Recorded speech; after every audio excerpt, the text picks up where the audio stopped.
In this video, I'm going to show you how to replace the front brakes, pads, and rotors on this Hyundai Santa Fe. Let's install these brand new TRQ brakes. Use a 21mm socket and take all 5 of your lug nuts off, then we can remove the wheel.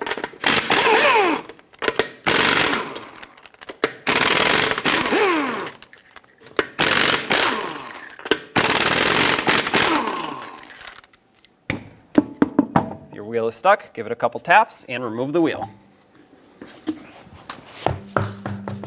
To start this brake job, I'm going to pull off the bleeder screw cover, as long as you still have this, and then with a 10mm wrench or socket, break this bleeder screw free, work it back and forth if it's a little stuck.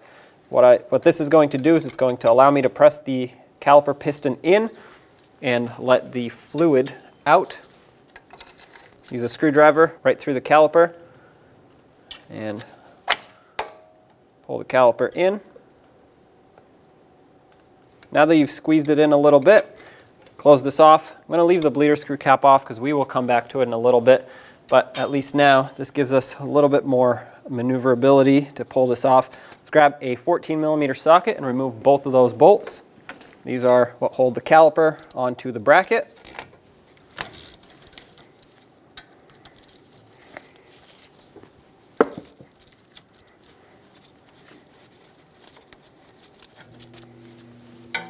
With those removed, you should be able to get the caliper easily off of the pads because there's no more pressure on the piston.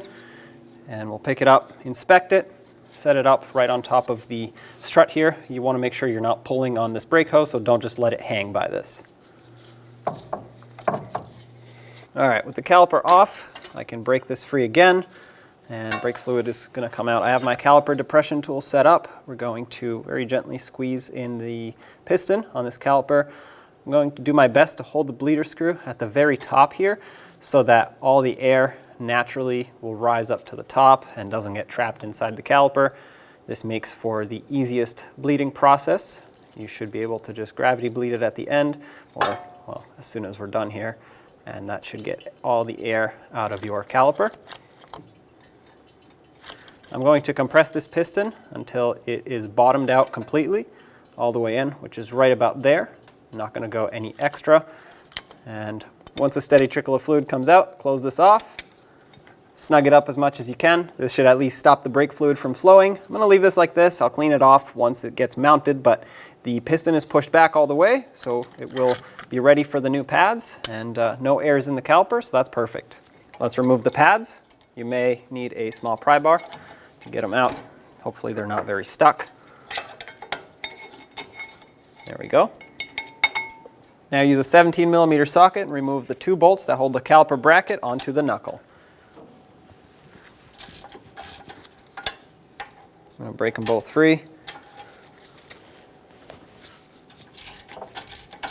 and remove them all the way.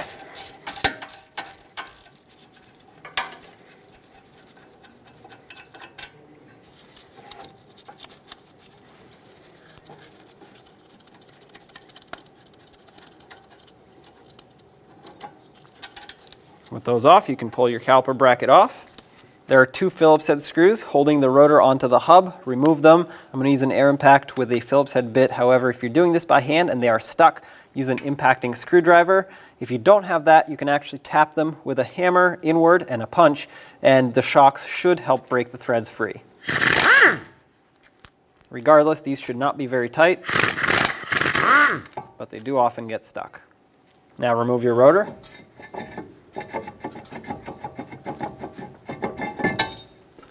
This hub is somewhat rusty, so I'm going to clean it off with a soft sanding pad. If yours isn't as bad, just use a wire wheel or a wire brush and clean off the rust. Basically, you just want a nice flat surface so that the new rotor, can mount on flush. Otherwise, you'll get some braking issues. But don't sand it down to where you remove a lot of material, because then it won't be flat anymore.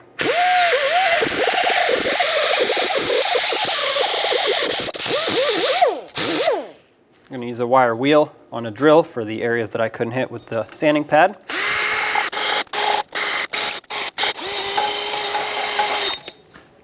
Once it's clean enough, I'm not so worried about the area inside here because it's actually recessed. There's a lip on the outside and a lip on the inside. That's what the rotor sits on, and that's what you want to really focus on when you clean. Rinse it off with brake parts cleaner.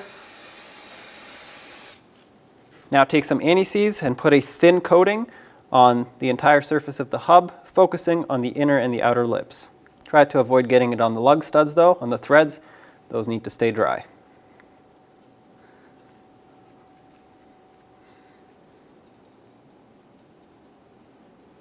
That looks pretty good. Let's get the new rotor on.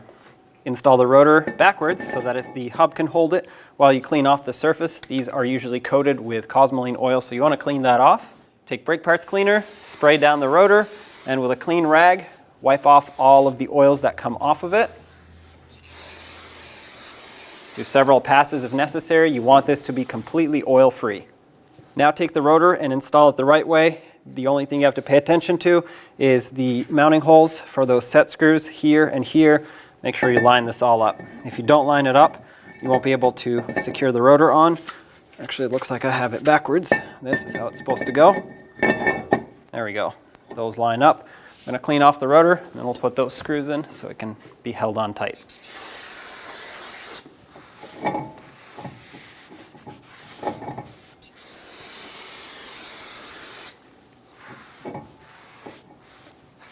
Install the two screws. I'm going to start them on by hand. I also like to put a little bit of anti-seize on the threads of these screws so that they don't seize on in the future. When you tighten these down, just snug them. Don't over tighten them or they can either break, strip, or they won't come out next time.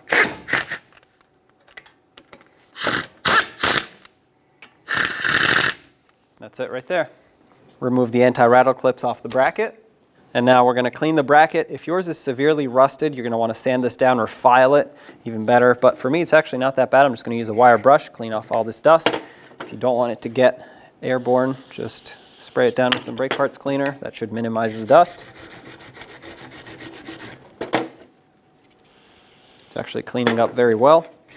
You want a nice, flat, clean surface for the new anti-rattle clips to mount to. If there's a lot of rust buildup in this area, it'll actually squeeze the pads top to bottom, and they will have a hard time sliding back and forth, which can cause your brakes to bind up. Once this is clean, rinse it off. I'm going to use some silicone paste. You can use brake grease if that's what you have. If you are using silicone paste, make sure it's rated for brakes and it can withstand high temperatures, and coat these areas in a very thin layer of grease or silicone paste. That way it'll prevent further rust from building up. If you put too much, it'll actually squeeze onto the rotor after you put the anti-rattle clips on. Get your new anti-rattle clips, slide them down. When you put them down here, make sure they seat evenly, left and right. Sometimes they will pop up just a little bit. That's all right as long as they sit here. Let's do the same to the other side of the caliper, of course.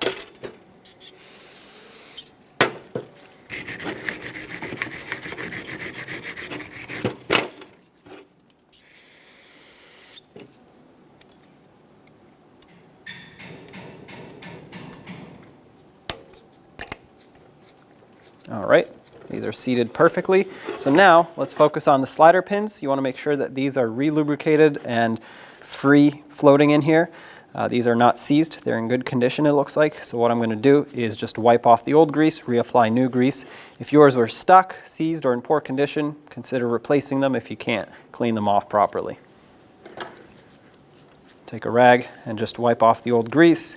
If you had really old dried up grease, consider cleaning in the boot. This one's actually in great condition. The boot is not ripped, so I'm just going to add some new grease. I'm using the same silicone paste as before. I'm going to add a little bit to the boot. This is going to act as a reserve of grease. And then I'm going to put a little bit on the pin. You can't put too much on it anyway because once you slide it in, if there's too much, it'll just, well, get wiped off by the boot as you slide it on. Drive this in all the way. There's grease on the edge of the boot there. That's going to seal up on the pin. Squeeze out any air that might be in there, any excess grease, and of course do the same to the other pin. This one has a rubber sleeve, rubber bushing on it, so keep that in mind. You want to make sure you put them back right where they came from. These are here for a reason.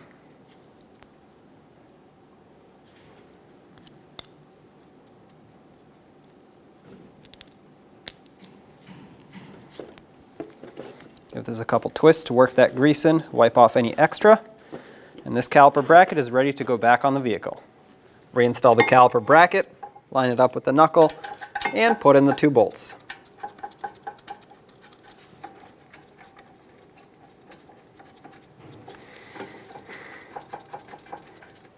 With these bottomed out by hand, I'm going to snug them. Then the torque for these is between 58 and 72 foot-pounds. I'm just going to go for 70 foot-pounds. It's on the top end of that range.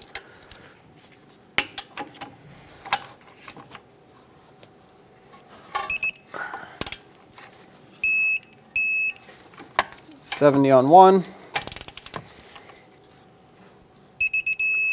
and $70 on the other. Let's install the new pads. The one with the wear indicator will go on the inboard side with the wear indicator on the bottom. Slide it in. There we go. Make sure the pads move around smoothly. If they don't, it's most likely because you didn't clean up the bracket enough and they're actually getting squished together, which, like I said earlier, can cause braking issues. So take it back off and clean some more. Install the outer pad. The outer pad does not get a wear indicator. Now grab your caliper, slide it over the new pads because it's been compressed. It should fit perfectly, which it does. Install these 2 bolts. And the torque for these is between 16 and 23 foot-pounds. I'm going to go for 20. They're small, and 20 foot-pounds is right in the middle of that range. That's one. That's the second one.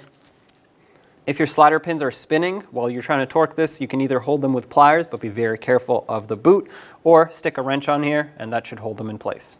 With everything mounted back up, I'm going to open the bleeder screw one last time to let any potential air out. If you wanted to perform a full manual brake bleed, you can, but for me, I'm just going to do the gravity bleed. No air is coming out. I'm going to close this off. Rinse it all down with brake parts cleaner so that you don't confuse it for a potential brake fluid leak in the future. Once this is all dried off, install the bleeder screw cover if you still have it. Hopefully you do. What it does is it protects the inside of the bleeder screw, prevents it from clogging up from debris. Now let's top off the master cylinder. Of course, we can put the wheel back on. Now let's top off the master cylinder. First, take a rag and remove any debris that's around it so that when you open it up, it doesn't get contaminated. And then turn the cap counterclockwise, remove it. Right on the lid, you'll see that it takes .3 or .4 brake fluid. I'm going to go with .3 because that's what's already in it. And we're going to top it off to the maximum line, which you can see on the side right here.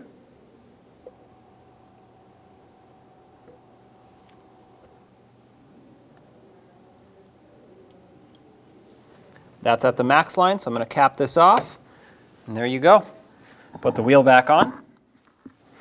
Thread on all 5 of your lug nuts by hand to make sure they don't cross thread. And then in a cross pattern, I'm going to bottom them out and snug them. And the torque for these is between 65 and 79 foot-pounds. So I'm going to go for 79 in a cross pattern.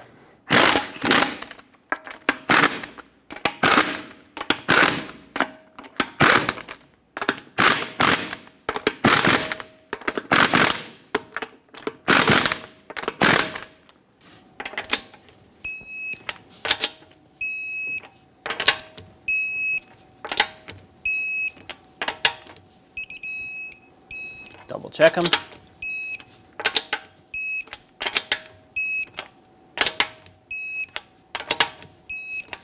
There you have it. When only the best will do, demand TRQ. The only company that lets you view before you do. TRQ is committed to offering the highest quality aftermarket auto parts that are engineered for peace of mind. Thanks for using and viewing with TRQ.